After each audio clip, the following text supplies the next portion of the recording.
Je vous présente sur TikTok Monsieur Mpako. Monsieur Mpako, c'est un type qui est assez connu sur TikTok, il a 20 000 abonnés, il fait beaucoup de vidéos.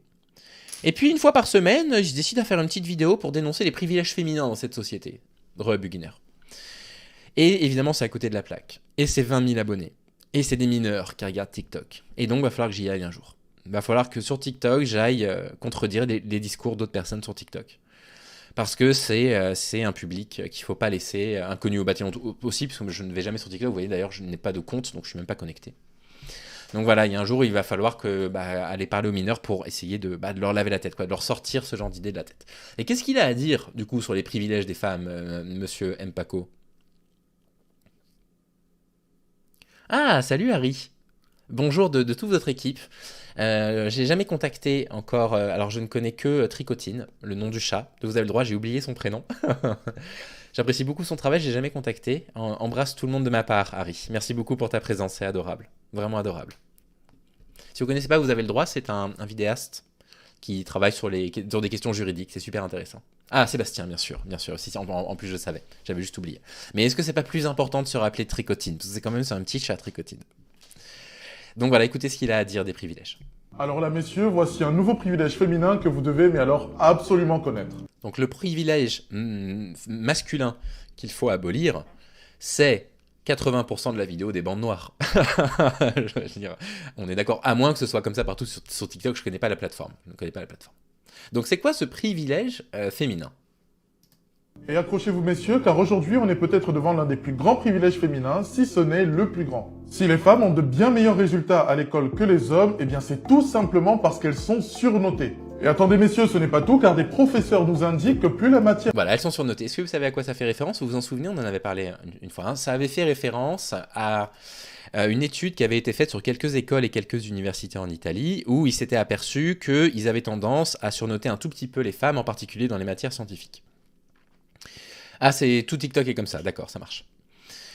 Et donc voilà, donc lui il dit, c'est un privilège féminin honteux, les femmes on les note plus parce que c'est des femmes. Bon déjà, on se fera remarquer que cette étude elle a été très critiquée pour sa méthodologie, qu'en plus de ça elle se concentre sur quelques écoles et universités en Italie spécifiquement, et qui plus est, supposons que on surnotait volontairement les femmes, involontairement les femmes, c'est un truc un peu inconscient quoi. Bah comment ça se fait qu'elles ne se retrouvent pas dans les postes à responsabilité si elles réussissent mieux dans leurs études? Et on sait qu'elles ont de meilleurs résultats que les hommes, qu'elles réussissent plus souvent au bac, qu'elles ont plus souvent de mentions. On n'a pas les classements par sexe et par genre dans les universités, donc je peux pas vous dire dans les universités qui sont celles et ceux qui réussissent le mieux, j'ai pas les données, mais si un jour je les ai, je vous les transférerai. Donc en fait, où est l'injustice? Elles ont des meilleures notes à l'école, elles passent plus souvent le bac, elles sont moins bien payées que les hommes. Et c'est ça le problème avec ces types-là, c'est qu'ils poussent pas le raisonnement au bout, quoi. Mais bon, mettons. Donc voilà, donc il est scandalisé par ça. est connotée masculine, plus on surnotera les filles dans cette matière. C'est cocasse, n'est-ce pas? Donc c'est intéressant, le son est un peu fort je pense, plus les femmes, c'est ce que je vous disais, sont de des matières dites masculines, les maths, puis on a tendance à surnoter les femmes. Et ce qui est les femmes. Ce qui est très intéressant avec ça, qu'on peut vraiment raisonner ensemble. Mettons que collectivement on prenne conscience des stéréotypes sexistes, de genre et de sexe, les deux. Collectivement, on réalise qu'il y a des stéréotypes et que, par exemple, on a tendance à naturellement considérer que les hommes font mieux que les femmes en maths. Est-ce que c'est pas intéressant, intelligent de se dire, au moment où on va corriger une copie de maths d'une fille, attention, à ne pas me laisser biaiser par mes préjugés. Attention à ne pas paraître un tout petit peu plus sévère dans ma notation sous prétexte que c'est une femme et que je m'attends à ce qu'elle performe moins qu'un garçon. Et ça pourrait tout à fait expliquer une différence dans la façon dont on note. De la même façon, quand je donne la parole à mes élèves, quand c'est une fille qui prend la parole, je fais plus attention que quand c'est un garçon. Je ne laisse pas les garçons la couper. Je m'empêche de la couper même si c'est long, parce que je sais que si je garde pas ce réflexe en tête, je vais avoir le réflexe patriarcal de la couper plus facilement que si c'est un homme qui parlait. Donc voilà, tout ça, c'est des choses qu'on pourrait raisonner, que lui fait passer pour un privilège féminin, mais qui pourrait s'expliquer socialement par pas mal de données. 19 en maths, punaise, bravo. qui croyait que l'on vivait dans un patriarcat qui oppresse les femmes de manière systémique, eh bien ce même patriarcat permet aux femmes d'avoir plus de possibilités professionnelles que les hommes.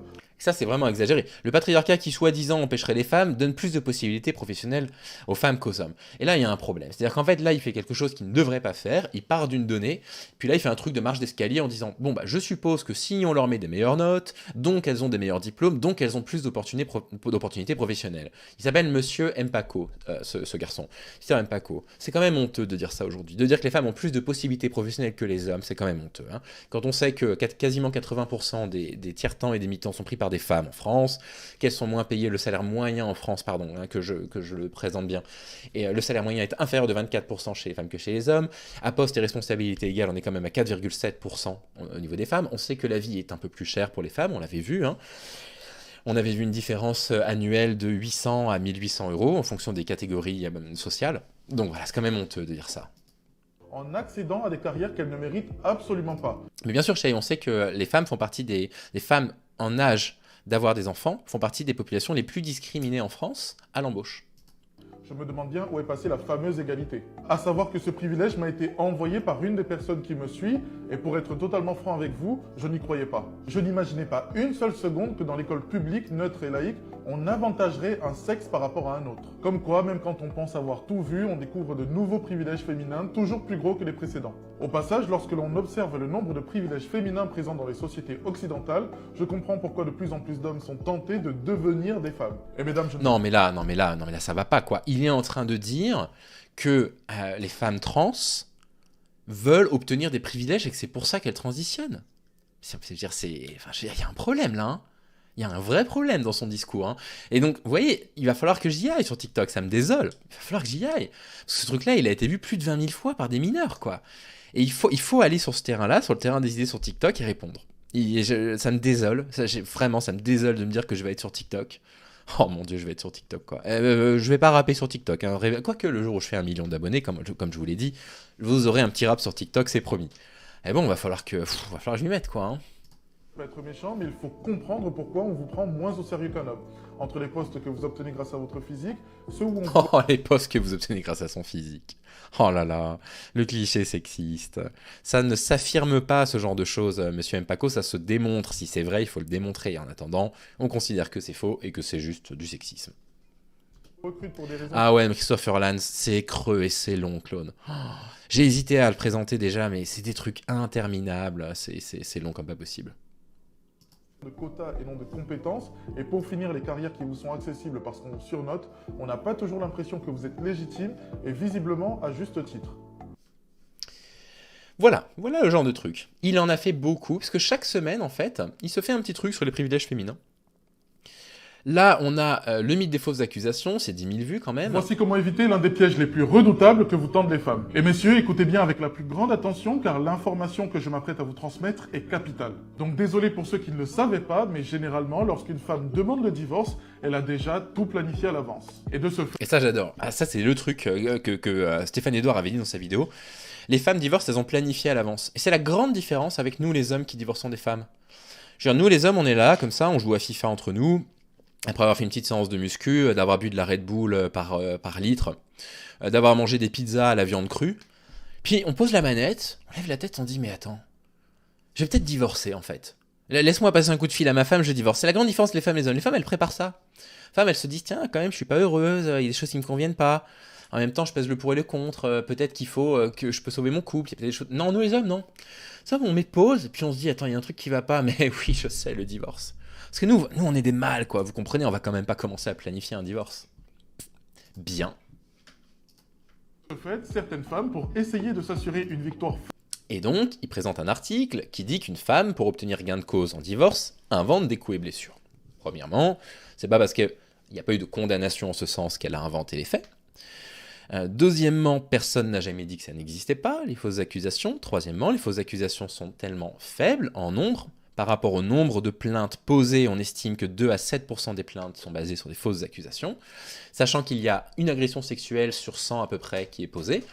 Voilà, ça fait 0,02 à 0,07% de plaintes qui seraient basées sur des fausses accusations. Donc pourquoi vouloir partir d'un fait divers pour en faire un fait social et affirmer que Les femmes portent plainte en prétendant qu'elles ont été battues alors que c'est faux.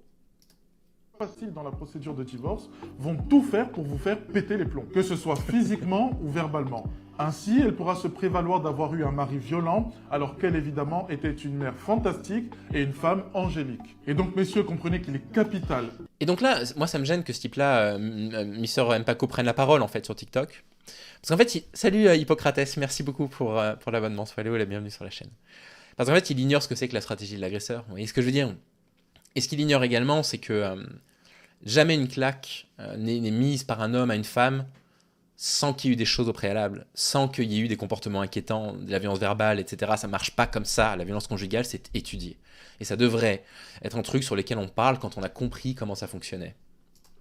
Essentiel, vital que vous puissiez garder votre calme en toute situation. Alors oui, je sais, ce n'est guère facile, mais dans un monde où vous êtes constamment criminalisé, la frontière entre un homme reconnu coupable de... Les hommes sont constamment criminalisés, mais qu'est-ce que tu veux dire par là? Enfin, je veux dire, ça manque de définition, c'est pas clair, on comprend pas ce que tu veux dire. On peut faire des vidéos de combien de temps sur TikTok? Parce que moi je suis pas un as pour faire des vidéos d'une minute. Là j'en vois 2 fois 1 minute 14. C'est normal que ce soit court? C'est juste qu'il ne sait pas comment développer ou c'est tout le temps... Il s'appelle Monsieur Mpako, M-P-A-C-O. K-O, M-P-A-C-K-O, excusez-moi. Parce qu'il faut répondre à ça, il faut absolument que je réponde. Violence conjugale et vous est beaucoup plus fine que vous le pensez. Et pour finir, même si votre femme en vient aux mains, comme j'ai pu l'observer, parce que oui, dans les cas de violence conjugale, on ne parle jamais des cas où la femme frappe en premier, messieurs, fuyez. Et quand bien même le comportement que je vous encourage... Mais là on est d'accord, vous êtes dans un couple avec une femme et elle vous frappe, fuyez, on est d'accord, mais c'est la génération du discours qui est dangereuse. À adopter n'est pas typiquement masculin, retenez bien que si vous répondez au coup de votre femme... Ah ouais, non, mais moi je suis un boomer des réseaux sociaux, hein. C'est absolument catastrophique. Mais je vais m'y mettre, hein. Je vais créer ça, là j'ai 3 jours de repos, bon, je vais m'y mettre, ce que je vous dise. Même si vous vous défendez simplement, la machine judiciaire... Ouais, la violence conjugale est graduelle tout le temps, absolument, ouais, absolument. Broyé. Parce que le moindre bleu, la moindre contusion présente dans le rapport du médecin légiste sera retenu contre vous et constitué... Voilà, donc vous voyez, hein, les énormités ça me fait penser à un truc, hein, les énormités qu'il raconte. Les énormités qu'il raconte. Je suis désolé, tout petit trigger warning, excusez-moi. Je vous prie de m'excuser, mais il faut le voir, quoi. Excusez-moi, ça va être un peu dur à voir, je suis navré, hein, on va voir la photo d'une femme victime de violence conjugale, d'accord, hein, je suis désolé. Donc allez, je le montre. Salut Pecoboy, merci pour l'abonnement. Sois la bienvenue sur la chaîne. Ça, c'est Margot Pino à gauche. Ok, ça s'est passé il y a 1 an et demi. À droite, c'est son entraîneur qui l'a tabassé. Son entraîneur, il avait une côte fêlée, je crois, puis une blessure au visage. Margot Pino, ici, je ne fais pas de la médecine légale, mais on voit qu'elle a probablement une fracture du plancher orbitaire à gauche, là. Qu'elle a probablement des lésions, donc elle a des lésions au niveau du nez, l'os a été cassé, il y a des contusions ici au niveau du frontal, qui montent jusqu'au temporal, ici, dans la partie gauche. Il y a des ecchymoses partout, elle avait des ecchymoses au niveau du cou, on en voit encore des traces, on appelle des brisures, qui a été massacrée. Okay, et ben il est ressorti libre. Parce que le juge a dit violence bilatérale, parce que le mec, il avait une côte cassée, il fait 40 kilos de plus qu'elle. Et lui, il vient en disant, attention, hein, si jamais il y a le moindre bleu sur le corps d'un homme, ouh là là, vous allez payer. Il est à des années-lumière de la réalité, quoi. De ce que c'est que la violence conjugale et des inégalités de traitement entre les femmes et les hommes, quoi. C'est une catastrophe. Une preuve difficilement réfutable. Voici comment éviter... Eh ben, j'essaierai de produire du fast-food numérique qui soit de qualité. Ah mais c'est scandaleux, ce type-là, il est scandaleux. Hein. Il est scandaleux. Et 44 000 vues parfois, mais c'est pas possible. C'est des mineurs sur TikTok, on est d'accord, c'est des très jeunes. Hein. C'est bien ça, hein. C'est à partir de 13 ans qu'ils peuvent s'inscrire. Le truc des fausses accusations ici, et je voulais qu'on en voie une autre sur les soi-disant privilèges masculins. Les femmes à éviter, en fait, on t'emmerde complètement. Protéger ses biens de son ex-femme. Non mais le mec, il a un passé avec le divorce qui n'est pas résolu. Se faire déposséder de son bien par son ex-femme. La pension alimentaire. On écoute la pension alimentaire. Vous vous souvenez du montant moyen de la pension alimentaire, vous vous rappelez, en France? Elle est de 190 € dans mes souvenirs. Il me semble. Elle n'est versée quand elle est décidée par un juge, que dans 50% des cas, en plus de ça. Donc voilà, les pensions alimentaires ne sont pas versées en France, et puis elles sont... incroyablement faible, incroyablement basse. Non, c'est moins que ça, c'est 170 € par mois. Ça, c'est le montant moyen d'une pension alimentaire en France. Par enfant, excusez-moi, par enfant, en moyenne. Hein. Sachant que dans un cas sur 2, hein, c'est ce qui explique à peu près tous les articles, la pension n'est pas payée même quand elle a été décidée par un juge. Qu'on en est là, 170 € par mois, ça paye à peine les couches mensuelles d'un nouveau-né, à peine. Hein. Et donc, qu'est-ce qu'il nous dit sur la pension alimentaire ? Je ne voudrais pas gâcher votre début de semaine, mais voici un autre droit que vous devez absolument connaître avant de vous marier. Et attendu que pléthore de femmes ne sont pas à l'aise... Attendez, c'est un truc de fou, faut que je vous en parle. J'ai lu un article il n'y a pas longtemps, c'était sur, je ne sais plus, je vais vous le retrouver, il faut que je vous le retrouve, je le mets sur Twitter dès que je le retrouve, qui montre que quand une femme est condamnée à payer une pension alimentaire à un homme, elle est quasiment autour de 250-260 €. C'est-à-dire qu'en plus, les montants moyens des pensions alimentaires que les femmes versent aux hommes sont plus élevés que dans l'autre sens. Je retrouverai ça. Dès que je le retrouve, je vous le mets sur Twitter, c'est promis. Avec le terme privilège féminin, nous emploierons l'un des époux ou l'un des parents. Donc, l'article 373-2-2 du Code civil prévoit que l'un des parents, généralement celui qui a la garde des enfants, reçoit une pension alimentaire. Cette loi vient en application de l'article 203 du Code civil qui permet aux parents qui n'ont pas la garde de contribuer naturellement à l'éducation et à l'entretien des enfants. Et ce que vous ne saviez peut-être pas, c'est que l'un des époux peut réclamer à l'autre une pension alimentaire, et ce, même s'ils n'ont pas eu d'enfants ensemble. Et je vous laisse évidemment deviner lequel des époux réclame en général la pension alimentaire. Et mesdames, parce que je commence à vous connaître, je sais que vous allez venir sous les commentaires de Merci pour l'abonnement Pecoboy, c'est adorable. C'est vraiment adorable, ça me fait plaisir. ma vidéo en disant c'est pas un privilège féminin puisqu'il y a marqué l'un des parents, ça s'applique aussi à la femme si elle gagne plus que l'homme. Alors voici les chiffres officiels des pensions alimentaires versées aujourd'hui en France. Du coup, on doit continuer à dire l'un des époux. Donc là, lui, il choisit de montrer que 97% des pensions alimentaires sont versées par les hommes. Interprétation de ce qui se passe quand il y a une garde monoparentale ou principalement une garde principale chez un des deux parents, c'est quasiment systématiquement la mère hein, qui a la garde dans la majorité des temps. Donc ça explique pourquoi ce sont les hommes qui paient les pensions alimentaires. Autre façon possible d'expliquer ça, c'est que le salaire des hommes est en moyenne 24% plus élevé que le salaire des femmes en France, et donc que c'est eux qui ont les plus hauts revenus, et donc que la pension alimentaire va des hommes vers les femmes. C'est pas un privilège, hein, c'est quelque chose qui essaie de réparer une inégalité. Ou on peut simplement arrêter de vivre dans le déni. Bref, passons. Pour vous, messieurs, vous commencez à connaître le refrain. Même si votre ex-femme vous a trompé et que vous en avez la preuve, même si elle a été abusive avec vous et que vous en avez la preuve, vous pourrez quand même être obligé de lui verser une pension alimentaire. En tout cas, maintenant vous savez. Je ne voudrais pas gâcher... Pension alimentaire, c'est pas parce que c'est ce qui sous-entend un petit peu, hein, que ta femme elle a une belle vie, hein, c'est pour nourrir ton gosse que tu as fait avec ta femme. Hein, que toi tu as fait parce que bah, tu t'es pas protégé, t'as pas mis de capote et que la grossesse elle est un petit peu le fait d'un homme aussi à 50%. Hein. Le problème avec les femmes d'aujourd'hui expliqué au travers de mes vidéos. Parce que je m'efforce d'être impartial, je réalise une vidéo...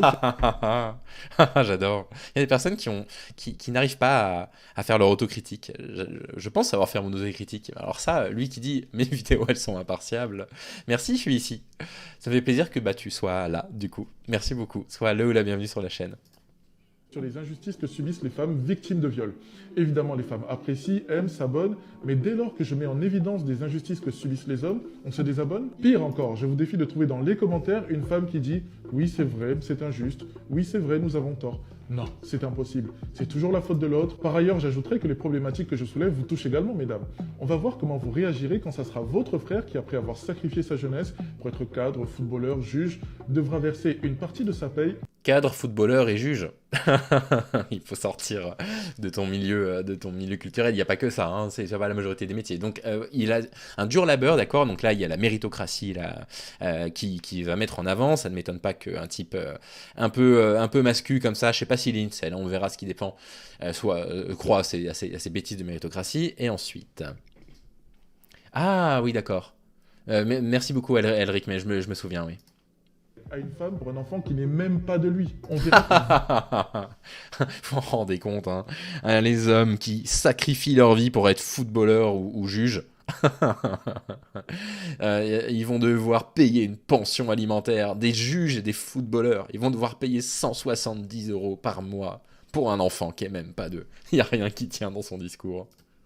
Vous devrez partager votre succession avec un enfant qui n'est même pas biologiquement de votre père. Non, si tu n'as pas adopté l'enfant, hein, si c'est pas ton enfant, non. Dans la succession, c'est pas comme ça que ça fonctionne. Donc non, c'est complètement faux, je comprends pas très bien ce qu'il veut dire, ou alors il a adopté l'enfant, donc c'est pas son fils biologique, mais il est adopté, dans ce cas-là, bah oui, il rentre dans la succession, je comprends pas ce qu'il raconte là. Ce que je trouve vraiment drôle dans tout ça, c'est que les femmes au quotidien nous rappellent qu'elles voudraient qu'on soit plus vulnérable, qu'on se livre plus. Mais dès lors qu'on se livre plus, qu'on présente justement des injustices que l'on peut subir, notamment liées à la paternité, faut voir leur réaction. Mais il avait qu'à faire ci. Les amis, j'ai une grande nouvelle. C'est notre premier Pokémon ouin-ouin. Il est 100% de type ouin-ouin. C'est un pur Pokémon eau. Eau salée, du coup. On se livre à vous en vous expliquant que c'est vous qui êtes les privilégiés. Et vous ne comprenez pas. Il avait qu'à pas faire ça, il avait qu'à se protéger. C'est marginal de toute façon. Dans ces cas-là, on leur explique que le viol c'est marginal, les féminicides aussi. Car oublier les chiffres de justice.gouv et à se concentrer sur les chiffres d'Arrêtons les violences, 94 000 violeurs chaque année ne représentent que 0,3% de la population masculine. Oui, bah ça va, bah du coup c'est pas un fait social. Du coup les femmes elles ont absolument pas peur quand elles sont suivies dans la rue d'être violées. Oui d'accord c'est 0,3%. Faudrait leur expliquer les femmes qu'elles font un billet de je sais pas quoi là, je sais pas comment on appelle ça. Bah oui non mais bien sûr, c'est pas du tout un fait social et puis voilà. Les viols, en plus de ça, il n'y a que ça, il n'y a pas d'agression sexuelle, il n'y a pas de harcèlement, il n'y a pas de harcèlement sexiste. Non, mais il n'y a pas de problème dans ce cas-là, Paco, il n'y a pas de souci. Au-dessus de 15 ans, c'est pas marginal ça, en sachant pertinemment que l'écrasante majorité de ces criminels sont des multirécidivistes ou des multiréitérants. Eh bah, source. Parce que si tu dis les violeurs sont des multirécidivistes, j'aimerais avoir une source, parce que c'est pas une preuve, ce que je vous annonce là, c'est pas du tout une preuve, mais mes amis, juges, j'arrête pas de vous en parler, et à un moment donné, il faudra que je vous les présente, me disent que les crimes sexuels, quand les hommes passent en prison, les taux de récidive sont très bas. Donc, a priori, non, ce ne serait pas des multirécidivistes. Encore une fois, des trucs que des gens m'ont raconté. Merci, Péco, c'est adorable, je suis content de lire ça, vraiment content. En tout cas, maintenant elles savent. Ah, voilà, c'est fini. Le problème avec les femmes d'aujourd'hui. Allez, on se met une dernière, puis on passe à autre chose, mais c'est bien qu'on voit un petit peu à quoi pense, ce qu'il y a dans la tête de certains influenceurs sur TikTok. Mesdames, reprenez-vous, s'il vous plaît. Mesdames, qu'est-ce qui ne va pas chez vous? Time I felt like I was raped when Maybe. Yo, look at everybody's reactions when he said that. They're laughing. I'm so serious though. Yeah. Like, No, I believe it. Okay. Yeah. J'espère sincèrement que cette vidéo vous révolte. Alors, deux choses. Si effectivement il parle d'une agression sexuelle et qu'il y a des femmes qui rient autour, elles sont misérables de faire ça. C'est lamentable. On n'a absolument pas l'extrait avant, j'aimerais bien savoir, parce que des mecs qui disent, vous prenez Joueur du Grenier, quand il présente une vidéo sur un jeu vidéo, où à un moment donné il n'arrive pas à jouer parce que le boss lui met plein de coups, il dit je suis en train de me faire violer. C'est-à-dire qu'en fait le mot viol il est utilisé à tort et à travers parfois pour raconter des bêtises. Donc si le mec il dit je sais pas j'ai eu l'impression d'avoir été violé parce qu'on m'a refusé un contrat à $1 million, je peux comprendre que ça fasse rire, j'aimerais avoir le contexte. Après si le contexte c'est quand même que le mec raconte une agression sexuelle et que des femmes autour s'en moquent, mais honte à elle. Enfin je veux dire mais qu'est-ce que c'est que cette réaction? Imaginez une seule seconde une femme Salut entourée Roxane, d'hommes si tu pars. raconter ce type de traumatisme et les hommes autour d'elle qui en rigolent, ça ferait exploser Internet. D'autant plus que dans cette vidéo, il explique que c'est son ex-femme qui l'a violée et que peu de temps après, elle est tombée enceinte. bitch, you raped me. That's what I told her. I'm so sick of him. And next thing you know, Armani was born. Et voyez-vous, mesdames, ça c'est notre J'irai voir la vidéo en entier pour voir ce qu'il en est, pour voir s'il retourne pas simplement les faits. réalité. Il n'y a qu'à voir les vidéos où j'aborde les injustices que subissent les hommes pour réaliser que tantôt vous êtes dans le déni, vous niez le caractère injuste de la situation ou de la loi, et encore pire, vous refusez à l'homme ce statut de victime. Non, c'est forcément un oppresseur. Et c'est ça en permanence lorsqu'on raconte des événements traumatisants qui nous concernent. On s'amuse de nous, oh ça va t'es un homme, c'est bon, abuse pas, c'est pas sérieux. On minimise en permanence notre expérience et lorsqu'on Ah mais quel ouin-ouin, les femmes elles s'amusent de nous. Quel ouin-ouin, c'est pas possible. renferme sur nous-mêmes, qu'on refuse de parler de nos émotions, et même qu'on va jusqu'à se suicider, parce que les hommes se suicident beaucoup plus que les femmes. Ah, ça suffit, avec ces chiffres, mal compris, mal interprétés. Oui, il y a 2 fois plus de suicides chez les hommes, et il y en a 6 fois plus, il y a 6 fois plus de tentatives de suicide chez les femmes. La grande différence, elle vient de la méthode employée. Les hommes, c'est des armes à feu ou sur la route. Les femmes, c'est par médicaments. Donc il y a beaucoup plus de possibilités de se rater quand on prend des médicaments parce qu'on n'en a pas en assez grande quantité, heureusement, que quand on prend un mur de 180 km/h à zéro. C'est fatigant ça. Eh bien là, vous êtes choqués. Mais mesdames, je suis désolé, mais il va falloir commencer à profondément changer parce que notre génération ne subira pas les événements comme les précédentes. En tout cas... Oh non, mais le mec, il déclare la guerre aux femmes, quoi. Notre génération va pas subir ce que la génération précédente a subi, hein. Voilà. Bon, on va s'arrêter là pour Paco, hein, mais enfin, je veux dire, c'est une catastrophe, hein. Il restera à jamais premièrement, notre premier Pokémon ouin-ouin, totalement ouin-ouin, lui, hein, il n'est pas cross-catégorie. Et deuxièmement, le mec qui va me mettre sur TikTok. J'ai pas hâte.